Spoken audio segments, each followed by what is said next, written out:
Kai's on sentry mode right now. All right.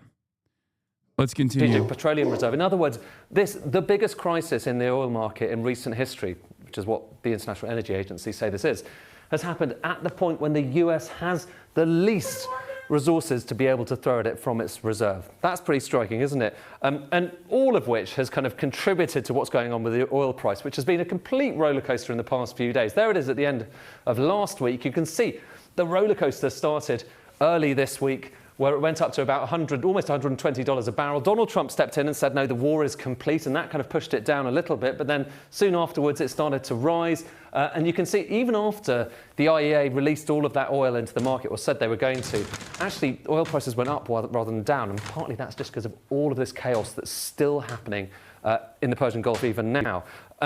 All of this raises the question, what are the implications going to be for the wider economy? You know that oil prices, when they go up, they push up petrol prices, which in turn pushes up inflation.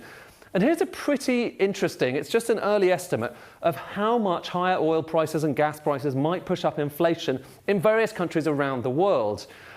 What the numbers are showing you here is how much on top of the existing forecasts. So the UK was forecast to have about 2% inflation. If it goes up by another 1 percentage point, then you're talking about close to 3%, raising the question, what does the Bank of England do there?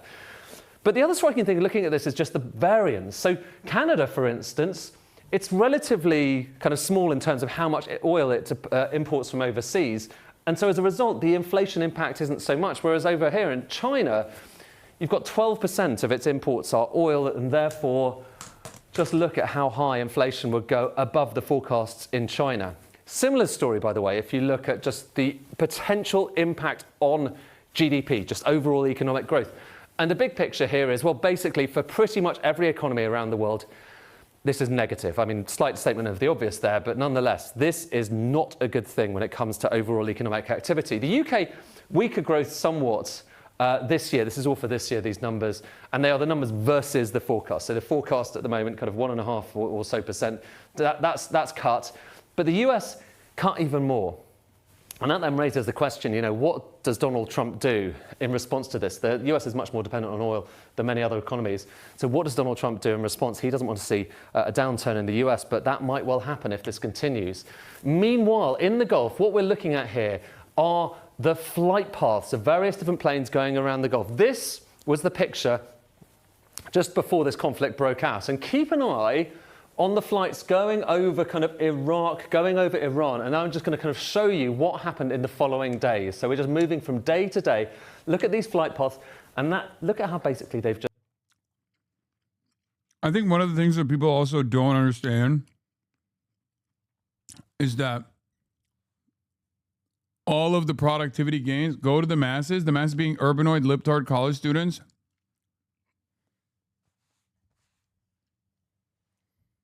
Urbanoid, libtard college students have always played a formative role in revolutionary organizing. Historically, there's never been a singular moment in even countries like China, even countries like that engage in a successful revolution without those urbanoid libtard college students.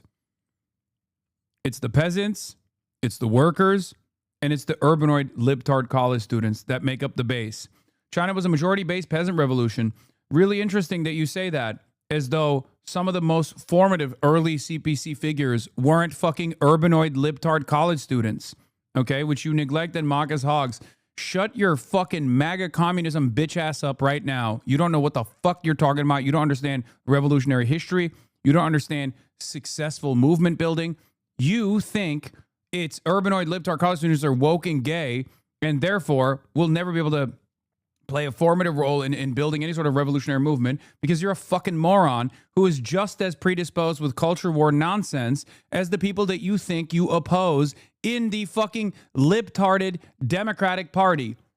Okay? You're a fucking idiot. You don't know anything.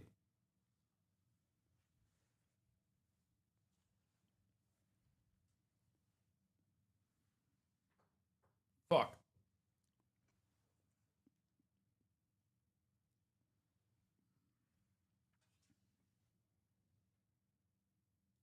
Speaking of urbanoid libtard college students, oh shit.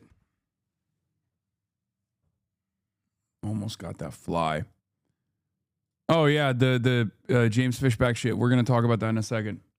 Stopped. You're not seeing any flight paths around this region at all, and you're seeing far fewer going into Dubai and going into this area in the UAE. And you get a real sense of that if you look just at the level of flights into and out of the United Arab Emirates, so Dubai, Abu Dhabi and so on, after those attacks begin. Just look at the extraordinary fall. It has gone from being, Dubai for instance, which is by far the biggest airport here, has gone from being the biggest airport in the world to falling to near zero and barely recovering.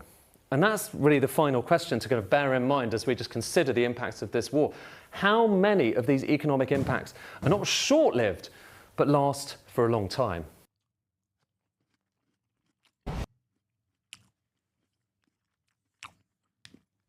One thing that these guys are not factoring in is if you look at the price of oil, and this is like post-COVID, you should probably understand this. The price of oil does not go down. The base price of oil barrels stay at that level. Look at the oil crisis in the 70s, and you will understand. The base price of a barrel of oil never went down after, okay? Like, sure, the initial inflationary shock diminished, but the base price stayed the same. And the price of everything else also went up.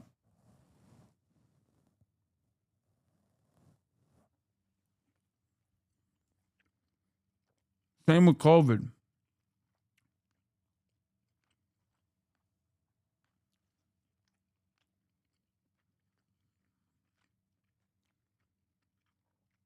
Same with COVID. Because of corporate consolidation. Corporate consolidation makes it easy to engage in greedflation. Corporate consolidation makes it super easy for prices to stay as elevated as possible. There is no incentive to like rip those prices back down to reasonable levels. Are you starting to think, if this does keep persisting as it is, that the Navy has to go into the Strait of Hormuz to help ships get through, which would have a big effect on look, that was always in our planning, that there's the chance that U.S. Navy or perhaps an international coalition will be escorting oil tankers through. There are, in fact, tankers coming through now, Iranian tankers, I believe some Chinese flag tankers have come through. So we know that they have not mined the straits. And was that what you were just discussing in the Situation Room? We were discussing a plethora of things. And is it your belief that the volume of ships going through the Strait of Hormuz will be improving immediately from now? It is my belief that as soon as it is militarily possible, the U.S. Navy, perhaps with an international coalition, will be escorting vessels through. And that came up just now in the Situation Room. Your words, not mine. But again, are we days away from that? As soon as militarily possible. Oh, okay. So when is that? Tomorrow or 8 months from now? What will the global energy markets look like 1 month from now? What's the timeline for successful successful escort missions by G7 nations accompanied by the American naval assets to cross the Strait of Hormuz with oil tankers in tow? We've been planning for this. We've done scenario analysis for months, for weeks, leading into this. So, but it's a prospect in the coming days then?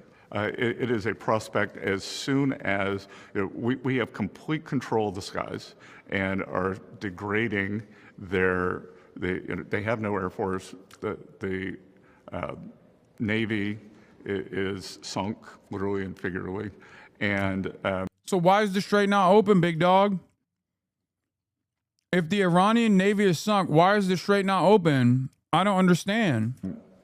the munitions factories, the rebuilding capabilities for the missiles, the completely degraded. So as soon as it is possible for to ensure safe passage, we will do it. Wilf, what did you make of that? The Trump administration does seem to be on the back foot.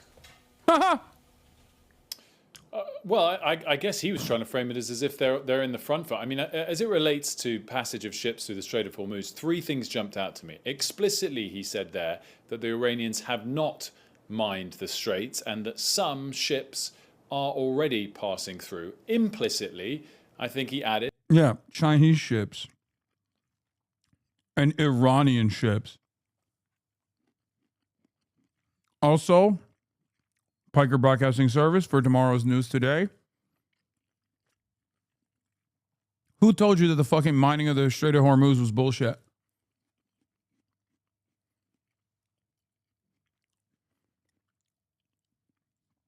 As soon as that article came out, what did I tell you? Bullshit.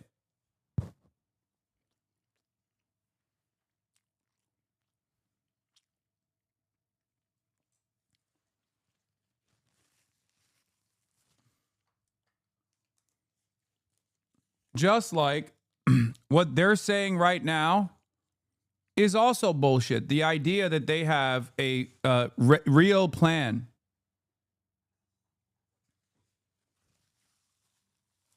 The idea that they have a real plan to open the Strait of Hormuz is bullshit.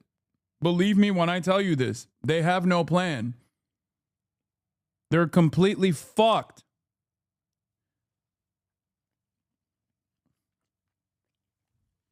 That the US Navy, possibly backed by an international coalition, will be entering the straits in the days ahead to make sure that the passage of ships going forward is smoother than it already is. On a day when we look at oil prices up 10%, Brent, the international gauge, in and around $100, I think the market isn't expecting safe passage of ships in any meaningful way in the days ahead, which his implication there might suggest otherwise. We also discussed, Ali, the cost of this war. He revealed to me that so far to date it has cost the United States $11 billion. I asked him if there was a number going forward which would require him to knock on the president's door and say, Mr. President, we can no longer afford this. And he said, absolutely not.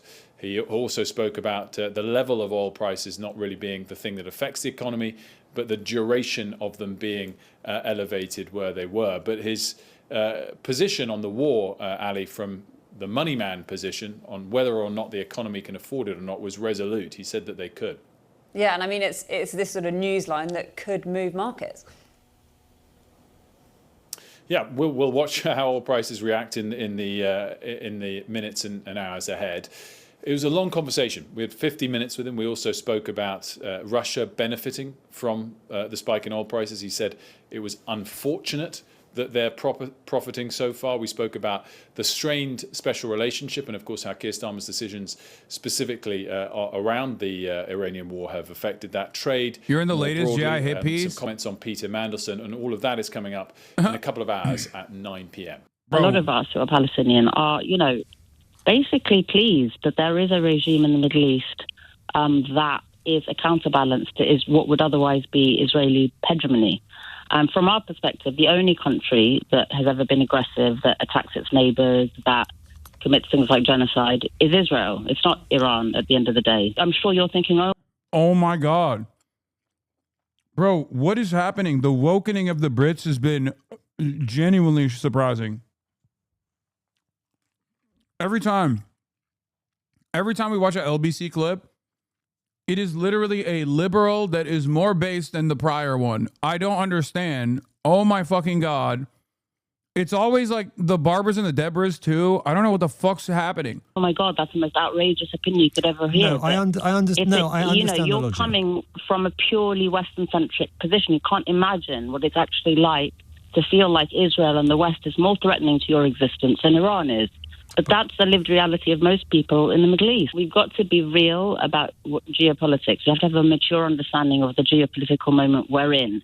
The war is being carried out against Iran not because Israel or the US cares about the Iranian people and what they face from their own regime. It's being carried out to complete a job which started with Iraq, which is to dismantle every single anti-Western regime in the region. The Iranians in the West. Oh my God! What the fuck?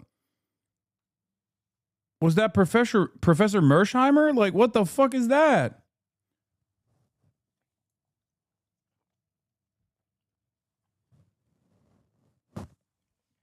She ate. The diaspora. I'm not speaking on behalf of all of them, but of course, a lot of them that I've been seeing and I've been hearing on LBC cheering on these bombs that have been dropping on our people. Dancing in the streets. This is absolutely shocking. I can't fathom what is going through these people's minds. Well, James. You've got the United States, right, who have entered every country willy-nilly and gone about their business, acted like peacemakers, and then set up their oil companies and obviously profited from so much of war. Then you've got the other hand, Israel, who have, let's be honest, have committed a genocide against these Palestinian people. And these Palestinian people have been defenseless for the last, 2 or so years. We've been seeing it on our TV screens. We've been seeing it on TikTok and Instagram and Twitter. We've been seeing the devastation that these lot have caused. And these Iranians genuinely think that these two groups are going to give us peace and prosperity? Come on, man, seriously, wake up. Let's touch about what I'm sure you were discussing in the situation. That was fucking amazing. Oh my God. God save the fucking kingdom, yeah. Lads. Fucking hell. Fucking hell, lads. The British are waking the fuck up, lads. Fucking hell. Wake up, lads. Seize control of your fucking destiny. Don't allow these fucking reformists, cucks, to destroy your sovereignty?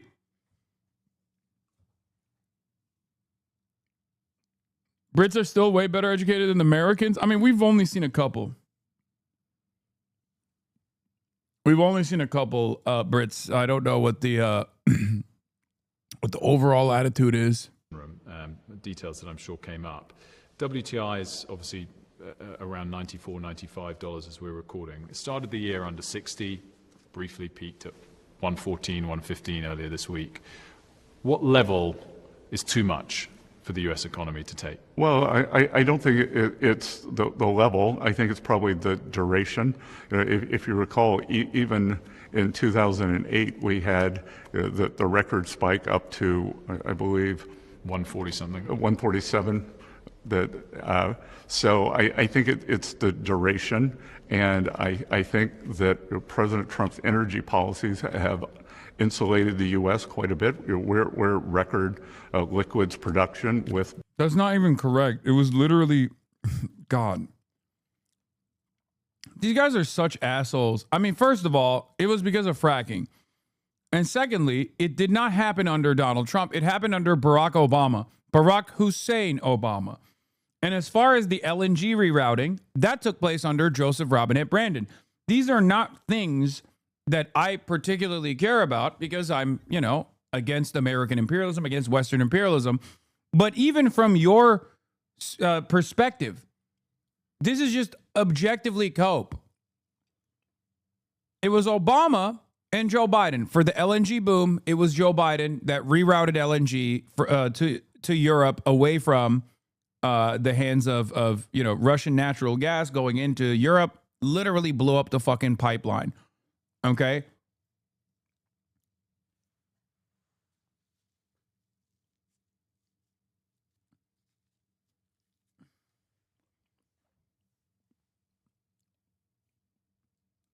When you educate the barbers and Debras on this stuff, they feel like they found out a secret and will gossip that info to other barbers is unreal to watch. Hell yeah. No, you're right. You're absolutely right. Crude and natural gas. Natural gas prices have been little affected, and a lot of that goes into the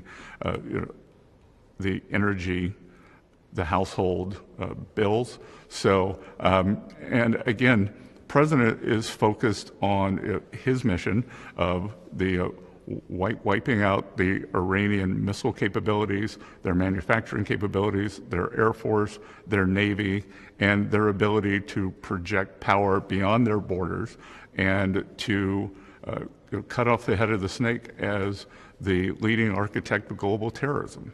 You've obviously pledged to help in the insurance process for ships, with Lloyd's of London pausing on that detail. Big announcements in the last 24 hours about releases from strategic reserves from both the IEA and you as well. It hasn't worked in the short term on oil prices. Well, no. Let's back up. The market lives in the future. So we got the oil spike on Sunday night, and I think maybe at one point we were up about the $30, and then overnight, the FT published that the IEA was considering a 300 to 400 million barrel release. And then we had the biggest single reversal in one-day history that day. So it was already priced in. So we had a G7 finance ministers meeting on Monday where it was discussed, energy meeting, ministers meeting yesterday, and then, Tuesday, and then yesterday, I was in the Oval with the president for the leaders meeting, and the leaders confirmed that it would in fact be a 400 million barrel release, which is the largest in history. Yeah, I fully accept that. The news of a potential release. Yeah, irony, of course, is the bigger the release, the worse the future is.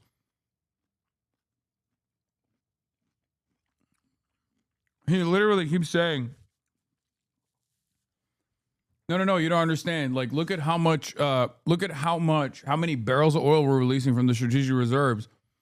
Yeah, that's an indication that this conflict is going to keep going.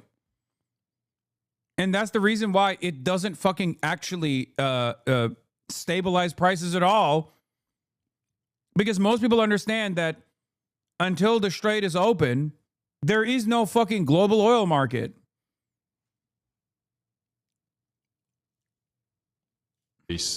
Brought prices down from their peak, but clearly we're still up 50% or so from where we started the year. I guess my point is, are you starting to think, if this does keep persisting as it is, that the Navy has to go into the Strait of Hormuz to help ships get through, which would have a big effect on look. No, it won't.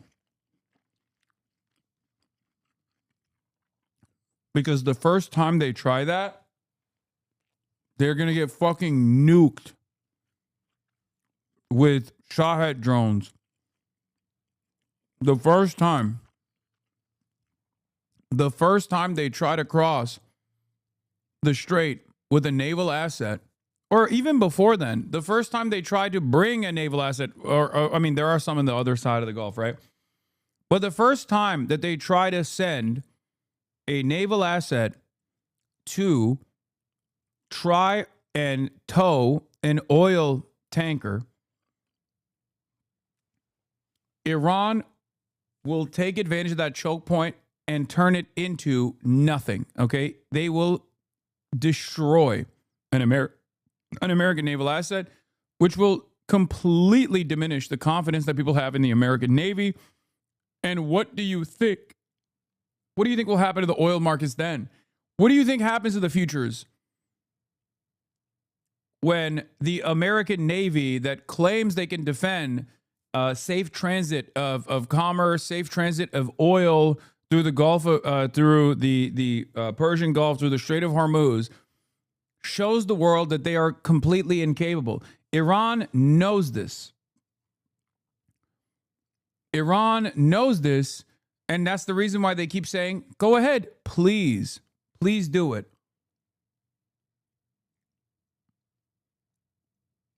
They literally keep saying it. They're like, come on, please. Send an American naval asset into the region, please. That would be fucking sick. That was always in our planning, that there's the chance that U.S. Navy or perhaps an international coalition will be escorting oil tankers through. There are, in fact, tankers coming through now, Iranian tankers, I believe some Chinese flag tankers have come through, so we know that they have not mined the straits. And was that what you were just discussing in the Situation Room? We were discussing a plethora of things. And is it your belief that the volume of ships going through the Strait of Hormuz will be improving immediately from now? It is my belief that as soon as it is militarily possible, the U.S. Navy, and perhaps with an international coalition, will be escorting vessels through. And that came up just now in the Situation Room. Your words, not mine. But again, are we days away from that? We've been planning for this. We've done scenario analysis for months, for weeks, leading into this. So, but it's a prospect in. No, they haven't. No, they haven't. They haven't. He's lying. I mean, there are obviously scenario analysis for this exact incident. The problem is they very clearly did not think it through, because if they had done so, if they had listened to the generals, for example, or the analysts that were warning them ahead of time, if you recall, I covered them extensively in the buildup of the Armada, they would not have done this. They would not have even brought the Armada there, which made it infinitely easier for Israel to goad America into attacking alongside them. They thought they had the capability of quickly deteriorating Iranian strike capabilities. They were fucking wrong. They thought they could control the country in a matter of days. They could just do an aerial bombardment, a decapitation strike of the leadership, and then boom, the Iranian people rise up. It's ironic because Benjamin Netanyahu and Gulf-affiliated media properties like Iranian International literally lied in the same exact way to both the Iranians in Iran, saying that they were going to be their salvation, saying that all they need to do is rise up, that this would be a clean campaign. And they also lied to the Americans in the same way as well. They lied to everybody. If you're looking to shift the blame, like, I'm not saying the entire responsibility is in the hands of Israel. I'm not one of these guys that thinks like the Americans would have never done this if it wasn't for, blackmail and compromise or whatever. No, they're fucking monsters. They're bloodthirsty monsters. They don't give a shit. Americans are bloodthirsty fucking monsters. They are very clearly willing to wage this war. Whether Israel is goading America into waging this war or whether they're doing it all on their own, it doesn't matter, right? They're clearly interested enough. A competent government that did not want Netanyahu to lead the Middle Eastern policy would not have brought their fleet to the region. They just would not have done so. They would have been like, fuck off. Yeah, we're not sending 60% of our naval assets to the region. Get the fuck out of here. You're on your own. You want to fucking hit Iran? You're on your own. See how quickly Israel backs down in that situation.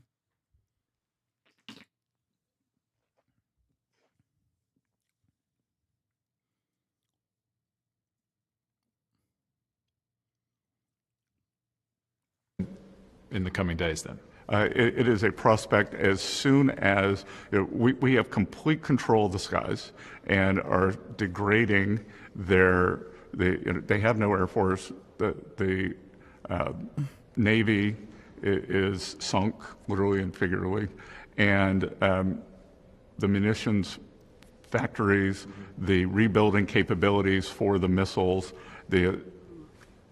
completely degraded. So why is the strait not open? So why is it not open?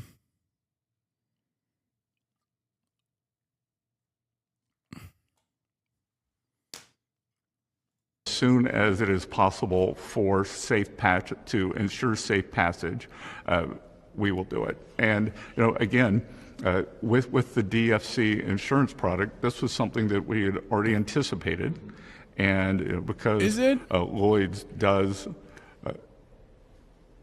call force majeure and the policies drop away, so we think that $20 billion in insurance for tankers going into and out of the Gulf will be enough to ensure a circular insurance program. Tons more to get to on your policy long term. A couple more in this area, if I may. What is the running cost?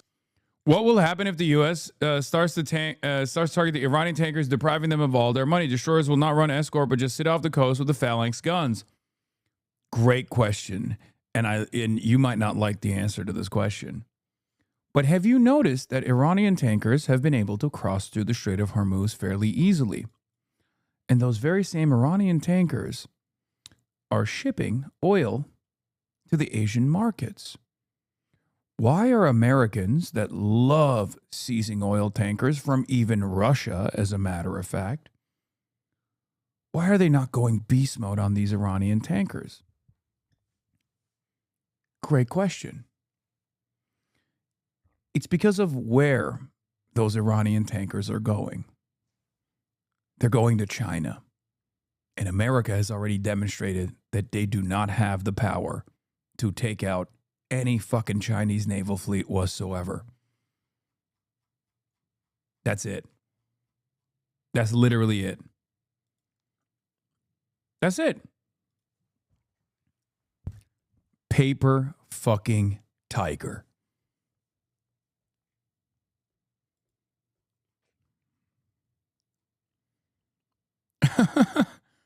Breaking. Iran has reportedly sent more than 11 million barrels of oil through the Strait of Hormuz since the war began, all bound for China, CNBC reported, citing shipping data.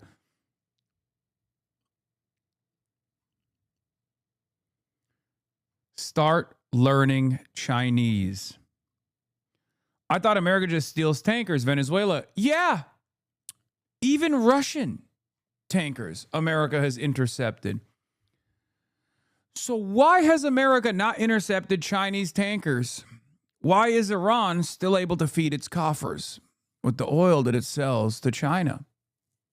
As a matter of fact, the number of oil barrels that they're crossing the Strait of Hormuz right now, Iranian oil that's crossing the Strait of Hormuz, has increased. You are an idiot, and you and people like you will be the end of America. I am the idiot here. Not your favorite president, not the president that literally did this exact thing. What level of fucking cope are you on, dumbass? If an accurate assessment of events that are transpiring in front of your eyes is that offensive to you that you have to close your eyes and imagine that like it's me, I'm the reason. I'm the one who urged America to send the largest fucking armada of naval assets into the region since 2003 in the occupation, the illegal, unjustifiable invasion of Iraq, and utilize all of those assets to defend Israel, strip the entire defenses from the bases in the region, allow billions of dollars worth of radar and early advanced warning systems to be destroyed in the fucking process, pull out their THAAD missile systems from places like Korea. We step on our enemies, pussy. Brother, unfortunately, there are a lot of Americans that are mentally handicapped in the same exact way that you are. And this is why you can't understand what's going on. Listen to my words. First of all, there is no we here, okay? You are not a petro-capitalist pedophile. So you are not making bank in this process, okay? There's no we. You know what you're doing? You're getting your surplus labor value extracted from you by those very same petro-capitalist pedophiles and the Epstein class. And then you are actually burning what remains of that disposable income, the meager wages that they say you are allowed to get. You're burning it because Donald Trump wanted to go to fucking war with Iran at the behest of Israel, a foreign nation state. Have fun with that. You fucking idiot. But of course, in your mind, you still think, oh, we're doing force projection. Hoorah, my dick is hard.